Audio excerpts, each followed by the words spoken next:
Okay, so this is when I did a remote view of a friend's house. Okay, I didn't know much. I just knew she was somewhere in Texas and she was renovating this house and wanted me to view it and tell her what I got. Okay, her name is Crystal, and her house that I didn't know at the time was being renovated to become a shop. Now, it is called Sixth, like the number six, Realm Haus, and it's spelled German, Haus, and it's in Victoria, Texas.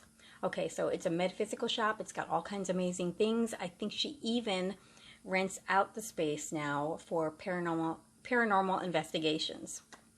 So, okay, so she gets in touch with me. She sends me pictures. And I was like, when I got it, I was just like, what the heck? It was an older home. It looked like an early settler's home, 2-story. But I saw something I never see outside a house, which threw me. I saw a motley crew of men on the outside trying to climb up. Like they were practically climbing over each other to get inside and couldn't get inside. Now I saw slaves, Native Americans, and white men, or maybe some Mexican, I'm not sure, but they were dressed like cowboys. They were not together, but they were together in this, like they were from the area or something, and they were all converging on this house. I did not get happy feelings. It kind of freaked me out, and I didn't know what the hell was going on with this house, because other than that, it looked like a beautiful, really old historical home. So I'm going, huh? All right. So then I see the inside, and the inside photos, and I got light, like it was very nice inside. Even with the renovations, I got airy. I got children. I got 2 children. I could see them there. This is about late 1800s, something like that. I saw a woman. I believe she was their mother. She was dressed very proper, very. Why do I keep seeing the same type? I swear I don't know, but maybe it's the area. I don't know, but I'm always seeing them all dressed up. She was in darker clothing. I would say almost black.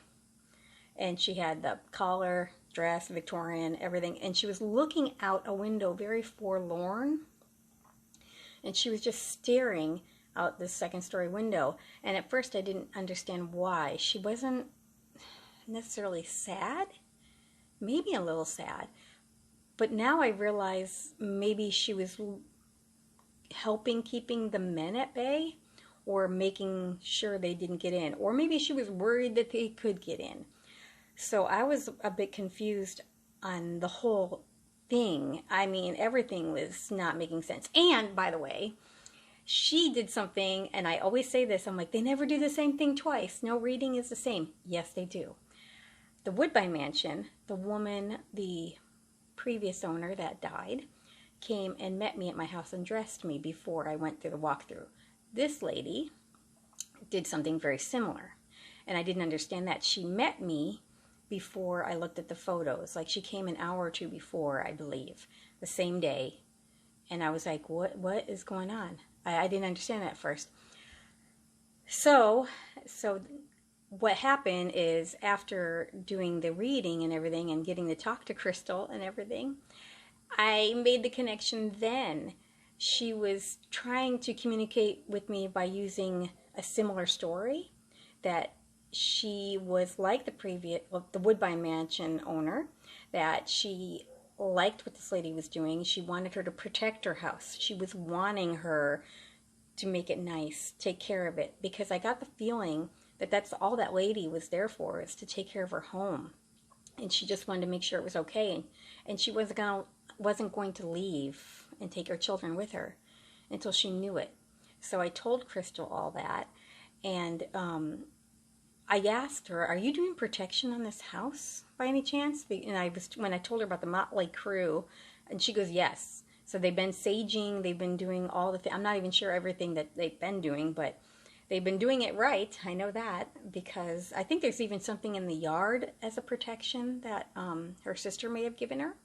I'm not 100% sure on that, but it's working, and I think that's the only thing keeping them at bay.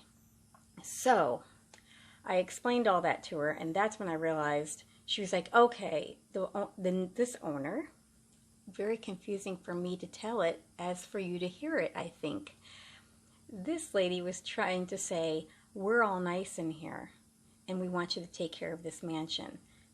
That's why she did a similar come through, and I think God got that message. So, when I told Crystal all that, it all made sense to her, thank goodness, because she explained to me the property, the house, was actually moved from another location and taken there. I don't know when or how or anything, but I'm sure if you go to her shop, she'll explain it to you. But she informed me that there was a slave quarters right there. I couldn't see it because she didn't show me a picture, but it was right there outside. Second building. And they had slaves, and that area was one of the, like, it was an early settlement, and it had Native Americans, and I forgot all the cowboys, and I think she even said there was a burial ground, like a mass burial ground within a couple miles, and I just went, okay, it makes sense, because I think there was something about the town being built on a Native American burial ground too as well. I'm not sure, but I know there was a mixture of Native American in there, and makes sense about the cowboys, mass burial, slaves, and that made sense. So if you do a paranormal investigation in that house or on that property, please protect the house. Don't let those men in. Don't call them in. Don't do anything. Leave them outside. Talk to them outside the building. That's all I have to say. And I think eventually that woman and her children will leave once she feels the place is safe enough and she feels her house is taken care of, which I think they're doing. I've seen some photos and it looks amazing. So yes, that is my remote view of the 6th Realm House in Victoria, Texas.